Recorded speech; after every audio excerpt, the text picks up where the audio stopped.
दो बैलों की कथा, जो कि कच्छनों का पाठ 1 है। इसको प्रेमचंद जी ने लिखा है। तो चलिए हम अपनी कहानी देखते हैं। तो दो बैलों की कहानी प्रेमचंद द्वारा लिखित है।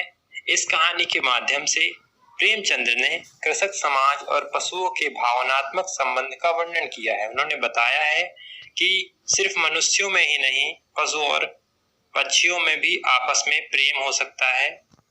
इस कहानी में उन्होंने यह भी बताया है कि स्वतंत्रता आसानी से नहीं मिलती, उसके लिए बार बार संघर्ष करना पड़ता है। झूरी के पास दो बैल थे, हीरा और मोती। दोनों में बहुत प्यार था। वे दोनों नांद में एक साथ मुंह डालते और एक साथ ही हटाते। झूरी उनके चारे पानी का बड़ा ध्यान रखता था। वह कभी भूलकर भी उन्हें मारता पीटता नहीं था। पशु भी प्यार का भूखा होता है। वे भी झूरी को बहुत चाहते थे। झूरी की पत्नी का भाई गया एक बार हीरा और मोती को कुछ दिन के लिए अपने गांव ले जाने लगा। बैलों को बड़ा आश्चर्य हुआ कि वह उन्हें क्यों और कहां लिए जाता है। रास्ते में उन्होंने उसे बड़ा तंग किया। मोती बाएं भागता तो हीरा दाएं। इस पर गया ने उन्हें खूब पीटा। घर पहुंचकर उसने उनके सामने रूखा सूखा भूसा डाल दिया, पर उन्होंने उसे सूंघा तक नहीं। रात होने पर दोनों बैलों ने वहां से भाग जाने का निश्चय किया। उन्होंने जोर लगाकर रस्सियां तोड़ डालीं और भाग निकले। सुबह होने पर जब झूरी ने उन्हें अपने स्थान पर खड़े देखा तो वह सब कुछ समझ गया और प्यार से उन पर हाथ फेरने लगा। परंतु झूरी की पत्नी उन्हें देखकर जल भुन गई। उसने उनके सामने रूखा सूखा भूसा डाल दिया, फिर भी वे खुश थे।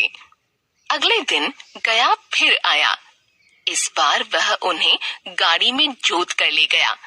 रास्ते में मोती ने चाहा कि गाड़ी गड्ढे में धकेल दे, पर हीरा समझदार था। उसने गाड़ी संभाल ली। जैसे तैसे गया घर पहुंचा। अब गया ने उनसे बड़ा सख्त काम लेना शुरू किया। वह उन्हें दिन भर हल में जोतता, जब तब उन्हें मारता पीटता।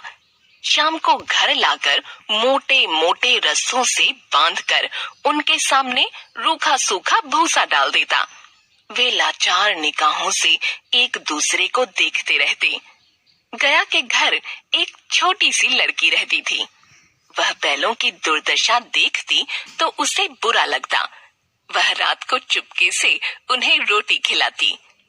दोनों बैल उसके प्यार के सामने अपनी मार और अपमान भूल जाते। एक दिन मोती रस्सी को चबाकर तोड़ने की कोशिश कर रहा था। वह लड़की आई और उसने दोनों बैलों को खोल दिया। दोनों वहां से भाग निकले। थोड़ी देर बाद जब गया को पता चला तो वह भी उनके पीछे दौड़ा, पर उन्हें पकड़ न सका। अब हीरा और मोती आजाद थे। रास्ते में उन्हें एक सांड मिला। वह उनकी ओर लपका तो हीरा मोती के होश उड़ गए। भागना बेकार था, इसलिए दोनों ने साहस से काम लिया। सांड ने आकर हीरा पर वार किया तो मोती ने पीछे से उस पर सींगों से चोट की। सांड घबराया। वह किसी एक को तो मारकर कचूमर निकाल देता, पर यहाँ दो थे। मिलकर काम करने में बल है। दोनों ने मिलकर सांड को भगा दिया। मोती कुछ दूर उसके पीछे दौड़ा, पर हीरा ने उसे अधिक दूर तक न जाने दिया। दोनों अब बड़े प्रसन्न थे।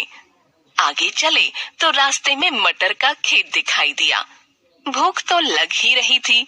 हरी भरी मटर देखकर उनकी भूख और भी तेज हो गई। वे खेत में घुस गए और लगे मटर खाने।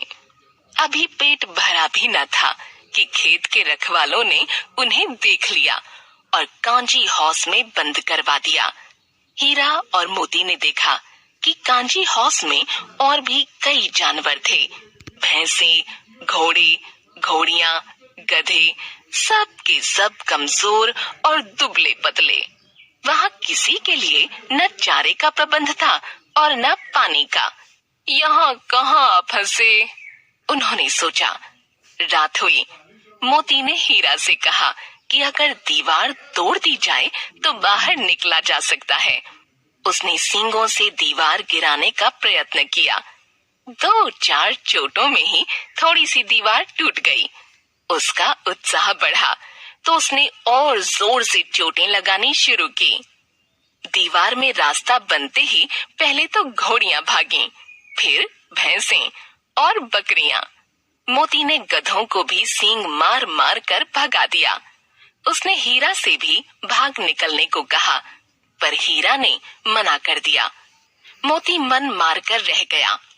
सुबह होने पर कांजी हौस वालों ने देखा तो उन्हें आश्चर्य हुआ। उन्होंने हीरा और मोती को नीलाम कर दिया। नीलामी में सबसे ऊंची बोली बोलकर एक व्यापारी ने उन्हें खरीद लिया। वह दोनों को लेकर अपने गांव की ओर चला। मार खाते खाते और भूख सहते सहते हीरा मोती बहुत कमजोर हो गए थे। उनकी हड्डियां भी निकल आई थीं। भूख प्यास से व्याकुल बैलों में कुछ भी दम बाकी नहीं रहा था। वे चुपचाप व्यापारी के साथ चलने लगे। रास्ता उन्हें जाना पहचाना लगा तो न जाने कहां से दम आ गया। वे दोनों तेजी से भागे।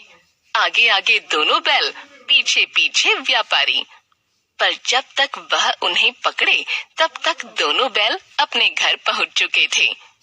बैलों को देखकर झूरी बहुत खुश हुआ। वह उनसे लिपट गया। इतने में व्यापारी भी वहां आ पहुंचा और उन्हें मांगने लगा। मोती ने आओ देखा न ताव, वह व्यापारी पर झपटा। व्यापारी जान बचाकर वहां से भागा। झूरी की पत्नी भी भीतर से दौड़ी दौड़ी आई। उसने दोनों बैलों के माथे चूम लिए।